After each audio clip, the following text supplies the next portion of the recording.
Our schools have come a long way.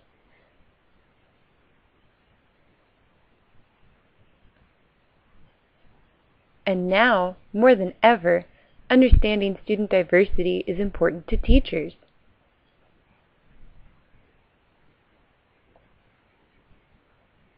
When students are in an environment they feel safe in, they are able to share ideas and opinions as well as grow intellectually and socially.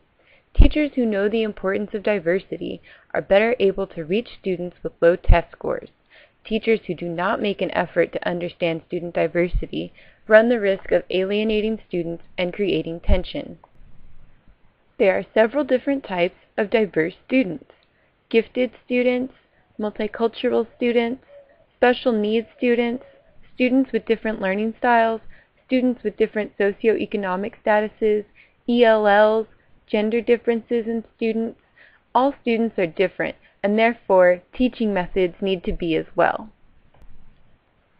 Gifted students, also called gifted and talented students, are considered gifted based on a number of categories: creativeness, musical abilities, intelligence level, and verbal communication skills, as well as in several other areas.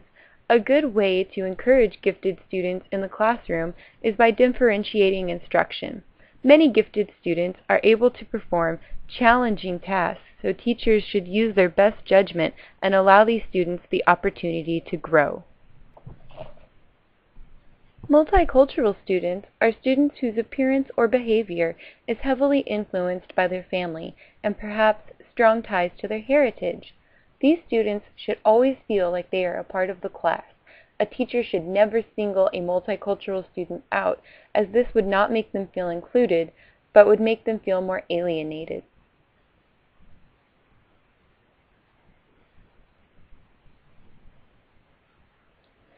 The teacher's role in a class with a multicultural student is to treat them just like any other student, with positivity and unbiased instruction. Special needs students are students with a disability. These students, much like gifted students, require some differentiation in instruction. Some ways a teacher can help students with a physical disability are by making sure they are able to see the board, having a classroom setup that allows enough room for a student with a wheelchair, arm crutches, or other devices. If a student is blind, it is important that a teacher makes sure classroom texts are available in Braille or large print. A teacher needs to make sure they are meeting the needs of students with other disabilities as well.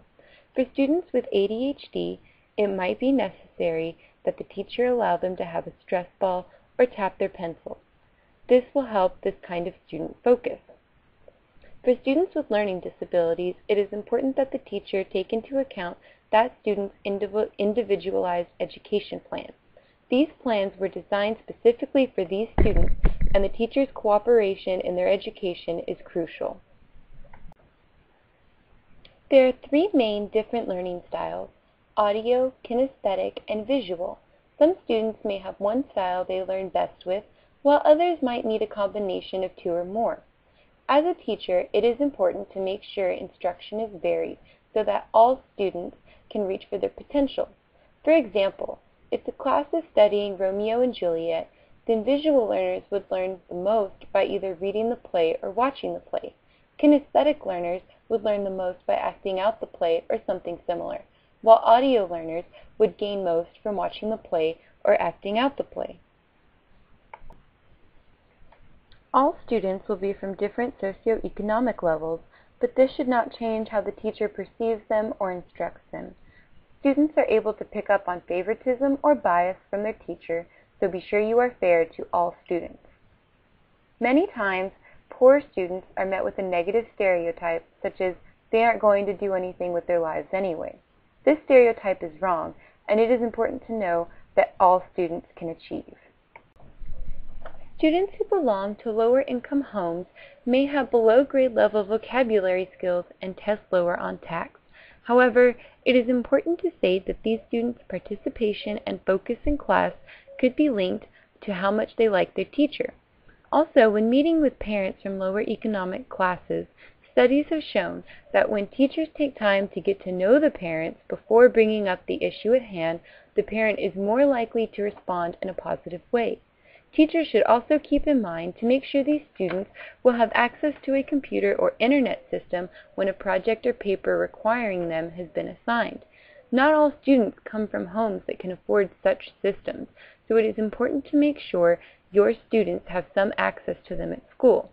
One way of discreetly finding out if a student has access to a computer or the internet at home is by sending out a questionnaire at the beginning of the year. Teachers can also make these students feel welcome by not assigning projects in which many items may need to be purchased. It is very important to always relate to these students the real-life importance of each lesson. ELL stands for English Language Learners. These students' native language is not English. It can take an ELL student up to 7 years to gain a fluent knowledge of the English language.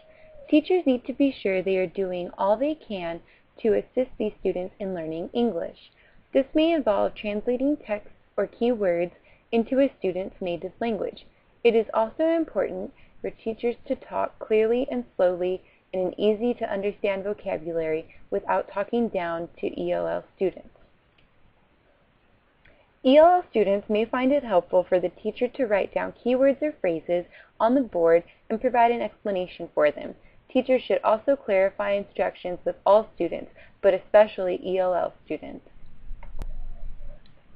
Gender bias may be something that many think is long gone. However, prejudice against women can be seen in older forms of literature and in women's presence in math and science advanced placement classes. Even though girls test at the same level in math and science in elementary grades, by secondary school levels, the girls fall behind, which leaves them out of math and science AP courses. Many works of literature depict women in a negative stereotype due to the times they were written in. It is important that teachers level out the amount of works that do this with pieces that equalize men and women. Also, many classic tales are written from the perspective of a man.